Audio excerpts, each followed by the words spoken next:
Do you know of anyone who's described as peace-loving, calm, a good listener, never gets annoyed, and listens well? Well, if you do, they could possibly have a phlegmatic temperament. Temperament refers to a person's natural disposition or inherent qualities of mind and character. It encompasses various aspects of an individual's personality, including their emotional tendencies, social behaviour, and overall mood. We've talked in previous episodes about personality temperaments, such as the sanguine, choleric, melancholic, and today the phlegmatic. You could be a combination of 2 or 3, but you usually have 1 or 2 that are your strongest, and maybe have a third sitting in the background. Please remember that we can all use different temperaments, as we can different types, but inherently we favour certain characteristics and diverse traits that can help us understand which type or temperament is our most natural and easy to use personality tool. I'm Kate Mason, and welcome to Parenting and Personalities. This is the podcast that connects you to the ones you care about the most.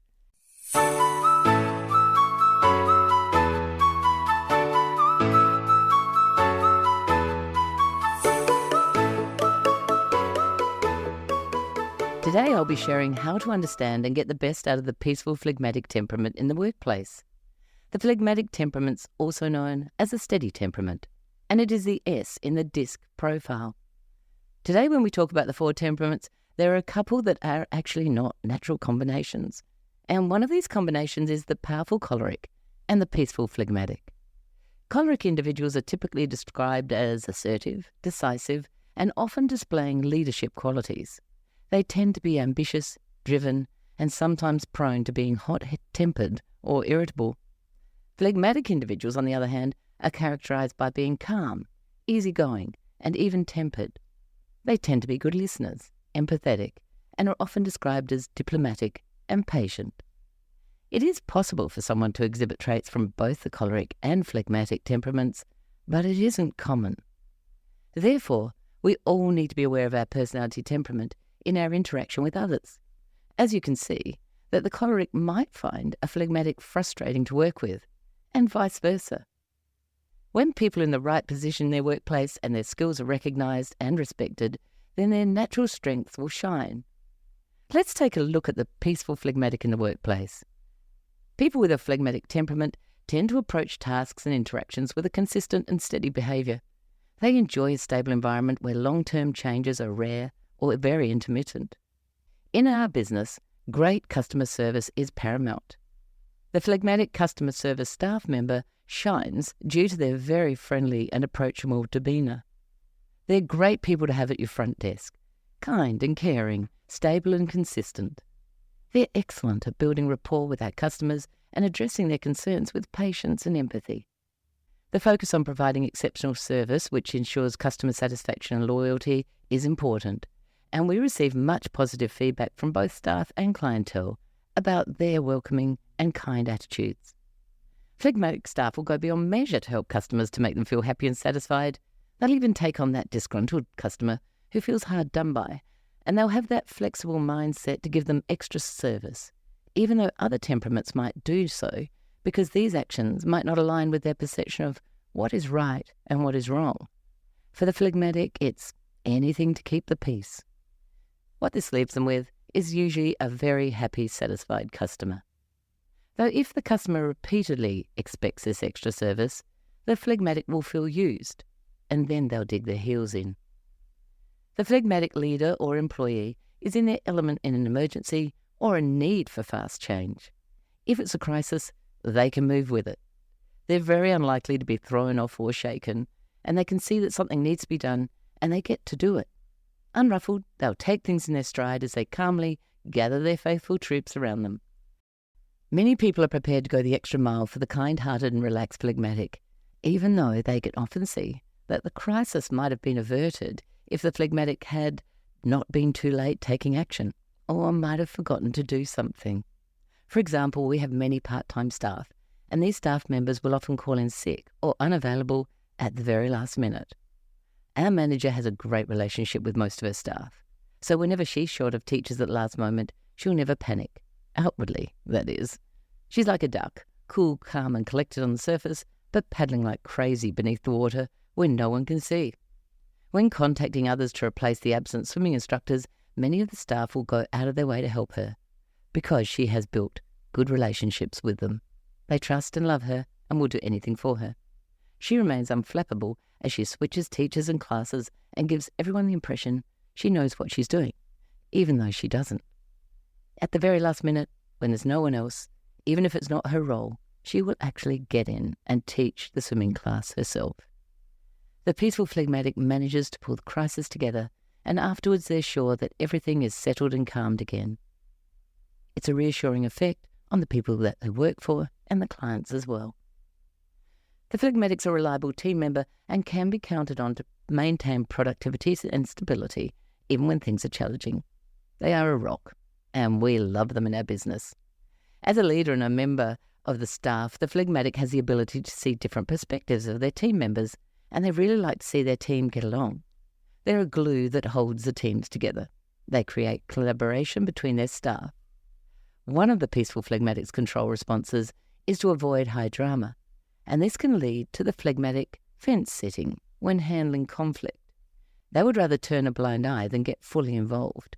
If they do get emotionally caught up and are unable to avoid the conflict between the staff, they can lose their broader perspective of the situation and then start to take sides.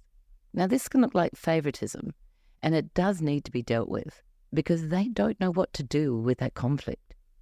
So it's crucial that the peaceful phlegmatic has the tools for conflict management in order to handle such situations. And there are many things they can be shown and taught. Teach them to lead by example, as many conflicts can be a result of lack of good examples of behaviour at management level.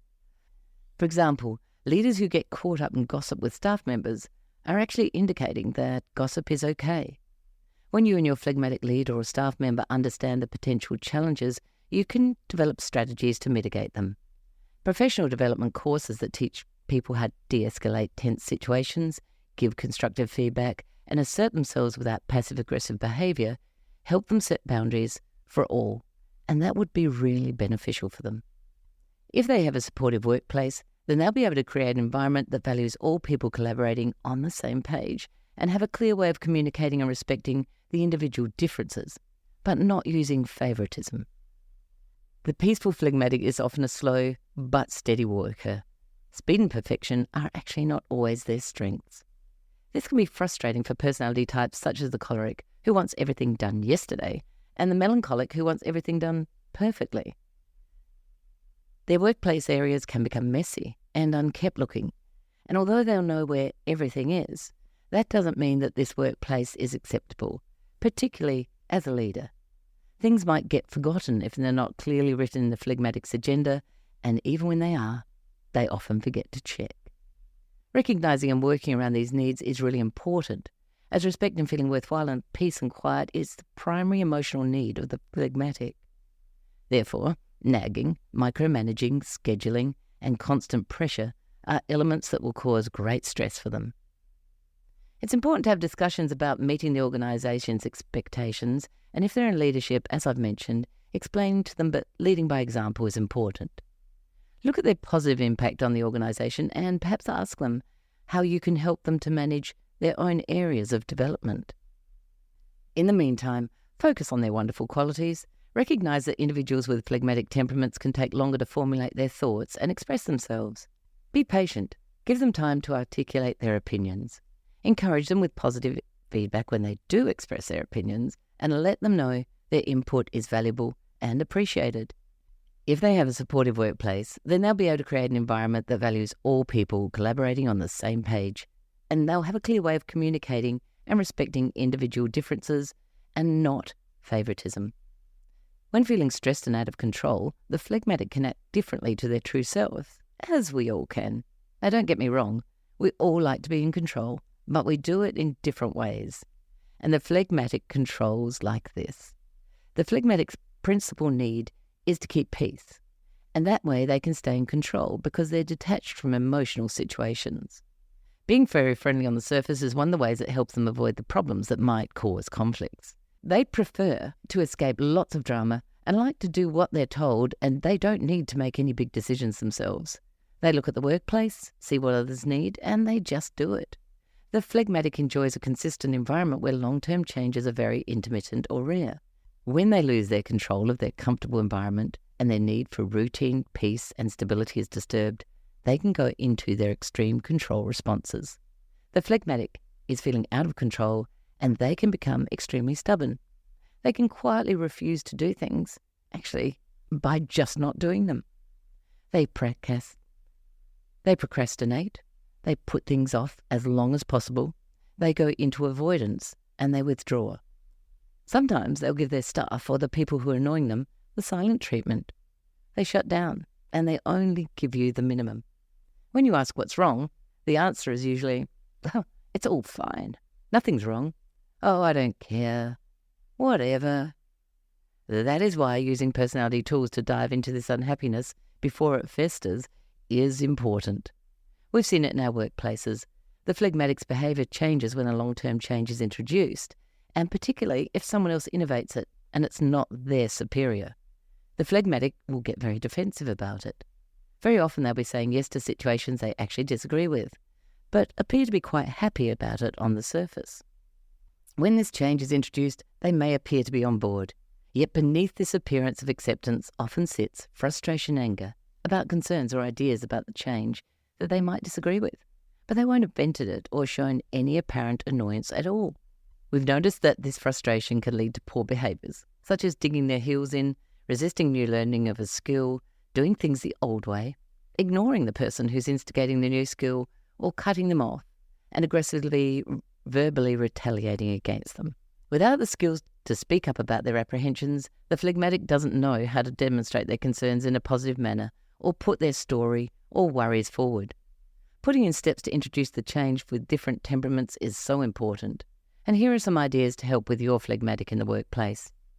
Organise meetings in a setting where they feel comfortable, where they can share their disagreements or ideas openly in a mutually respectful environment. Remember, you'll still need to watch for the agreeable phlegmatic not actually giving their truth. Ask for their input and identify with them the rewards that change will have for them, and show them that you're genuinely interested in them. Have discussions about how the new challenges will be met. If work needs to be done that's not within their comfort zone or their liking, give the new role to someone else who enjoys that type of work, so that the phlegmatic can go on being the capable administrator that they are. The phlegmatic individual brings a unique blend of calmness, reliability, and adaptability to any team in the workplace. They're not the most outgoing or assertive individuals, but they are calm and patient.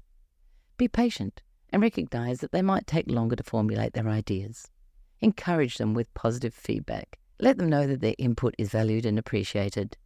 Their demeanour can be invaluable for maintaining a positive and productive work environment. When recognising their strengths, you cultivate a work environment that values diverse perspectives and fosters collaboration. Remember, when you harness the power of the phlegmatic temperament, you can build stronger, more cohesive teams and workplaces. Thank you for listening to Parenting and Personalities. If you enjoyed this episode, we'd love it if you could leave a rating and a review that would help others learn about this podcast. If you're interested in discovering more about you and your family's personality types, you'll find my book, Who Is This Monster or Treasure in My House, on Booktopia or Amazon. If you have an episode idea, please send a note to thepersonalitycoach@gmail.com. Many thanks to our producers at Stories and Strategies, and we'll see you next time.